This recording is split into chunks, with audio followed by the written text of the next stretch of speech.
Ravi de vous retrouver pour ce nouveau numéro du Dessous des cartes. C'est un pays dont les sous-sols contiennent des trésors. La République démocratique du Congo, ex-Zaïre. On y trouve cobalt, cuivre, diamants, or, coltan qui sert à fabriquer nos téléphones portables et notamment ici, au lac Kivu, qui sert de frontière naturelle entre la RDC et le Rwanda, l'un des plus grands lacs d'Afrique.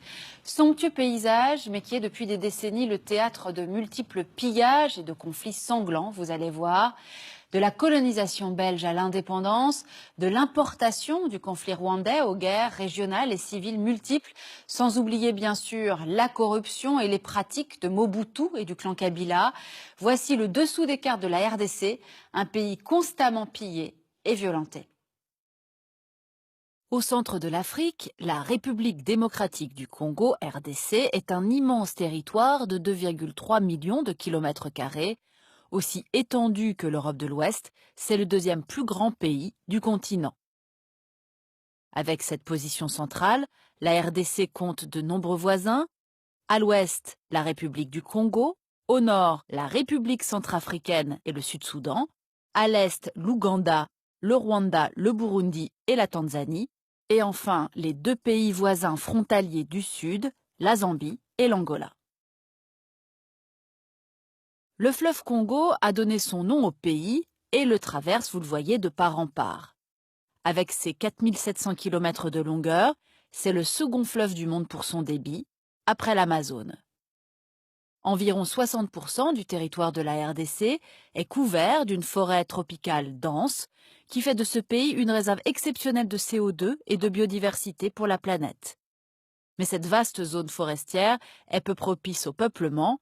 Le pays ne compte que quelques 80 millions d'habitants, soit l'équivalent de la population allemande. Ce vaste territoire est difficile à contrôler par le pouvoir central. En effet, la capitale, Kinshasa, qui compte plus de 11 millions d'habitants sur les rives du fleuve Congo, est excentrée à l'ouest. Et la plupart des grandes villes, Kisangani, Goma, Bukavu, Kananga, Mbuji-Mayi, Lubumbashi, qui sont situées, elles, à des centaines de kilomètres à l'est, sont inaccessibles car le réseau routier est indigent. De plus, le pays est quasiment enclavé et très dépendant des infrastructures de ses voisins pour ses exportations. Car le Congo dispose d'innombrables ressources minières, on l'a dit, en particulier dans l'est du pays. Commençons par le cobalt, un métal indispensable à l'industrie électronique, dont le pays possède les plus grandes réserves mondiales, et le cuivre, dont la RDC est le premier producteur africain, tous les deux dans la région méridionale du Katanga. On y trouve également du plomb, du zinc et du manganèse. Les mines d'étain, ensuite, se déploient dans tout l'est, regardez, et les mines d'or, du Kivu à l'Ituri, tout au nord. Le Kivu possède aussi des réserves de colombo-tantalite, le coltan, on aura l'occasion d'y revenir. Les diamants, eux, sont surtout exploités au Kasaï. Et puis il y a aussi les richesses énergétiques, du charbon et de l'uranium à l'est toujours, et du pétrole offshore à l'embouchure du fleuve Congo. Or, toutes ces ressources suscitent des rivalités de pouvoir depuis la naissance du pays jusqu'à aujourd'hui, et c'est ce qu'on va voir maintenant. En février 1885, à la conférence de Berlin, les puissances européennes se partagent l'Afrique. Le roi des Belges, Léopold II, qui a financé l'exploration des rives du Congo, acquiert des droits privés sur un territoire 80 fois grand comme le sien. Il en attribue une partie à des compagnies commerciales et exploite directement le reste. Travail forcé, amputation, villages rasés, tortures et massacres seront le lot quotidien des autochtones. Le bilan de la conquête s'élèverait à plusieurs millions de morts.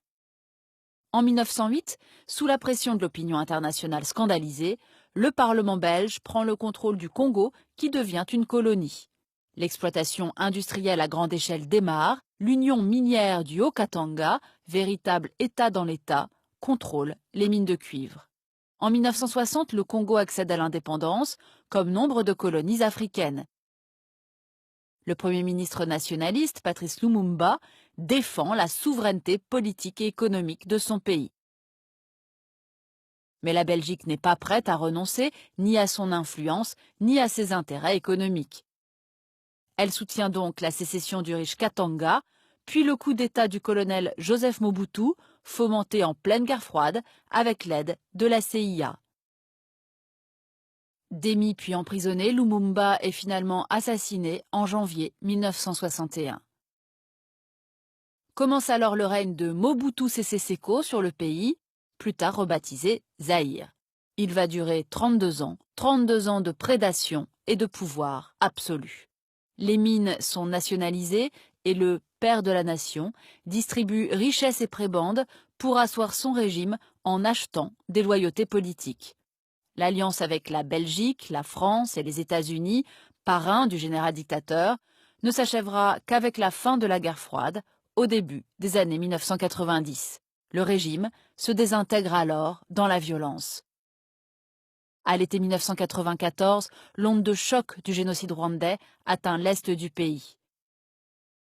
800 000 Hutus se réfugient au Kivu après la victoire des forces armées Tutsi et la chute du régime génocidaire à Kigali. Parmi eux, des miliciens et combattants Hutus, responsables des assassinats de masse des Tutsis et qui n'ont pas renoncé à se battre. La guerre entre Tutsis et Hutus se déplace alors sur le sol congolais. En 1996, le Rwanda, le Burundi et l'Ouganda soutiennent une coalition rebelle contre Mobutu.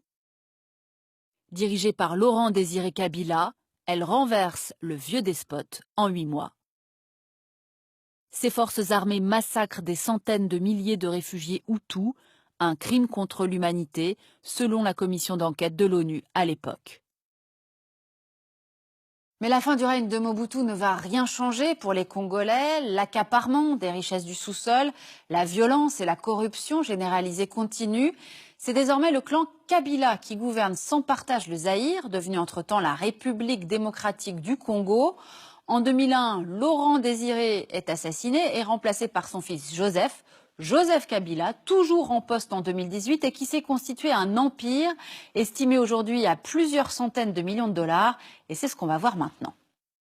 Un empire constitué de banques, d'entreprises privées, d'exploitations agricoles et bien sûr de mines de cuivre, de cobalt, mais aussi d'or et de diamants. Et puis la Gécamine, la Société nationale des mines qui distribue les permis d'exploitation aux grands groupes européens, américains et chinois, permettent au régime Kabila de détourner des centaines de millions de dollars, selon l'ONG Global Witness. Et pendant ce temps-là, le pays est ravagé par des guerres permanentes depuis 20 ans. L'objet principal de ces conflits, le contrôle des richesses minières. De 1998 à 2003, la guerre implique 9 pays voisins qui financent des groupes armés opérant sur le territoire congolais. De 2003 à 2013, la guerre civile déchire le pays. L'armée congolaise et les milices pro-gouvernementales affrontent de puissants groupes rebelles, armés et financés par le Rwanda et l'Ouganda, les deux bords, massacrant au passage les populations civiles. On estime que ces conflits oubliés auraient fait au total environ 6 millions de morts jusqu'à aujourd'hui. En 2018, des centaines de groupuscules opèrent toujours au Maniema, en Ituri, au Katanga, au Kasaï et au Kivu. Le Kivu précisément, qui cristallise depuis 20 ans toutes les convoitises et toutes les tensions. Ce Kivu qui regorge de minerais, en particulier le coltan, qui sert entre autres à la fabrication de nos téléphones portables. 80% des réserves mondiales sont situées sur ce territoire. Le Rwanda, en armant des combattants pour contrôler et exploiter ces mines, a pu engranger les recettes d'exportation du précieux minerai de son voisin pendant de nombreuses années. Le déploiement de 18 000 casques bleus de l'ONU en RDC, sa plus importante mission de maintien de la paix dans le monde, n'a pu empêcher ni la prédation, ni les innombrables exactions contre les civils, en particulier le viol, une arme de guerre et de terreur. Résultat, une immense majorité de Congolais n'a jamais profité de ces richesses. Le pays est tout en bas de l'échelle mondiale pour son indice de développement humain, 176e rang sur 188 en 2016.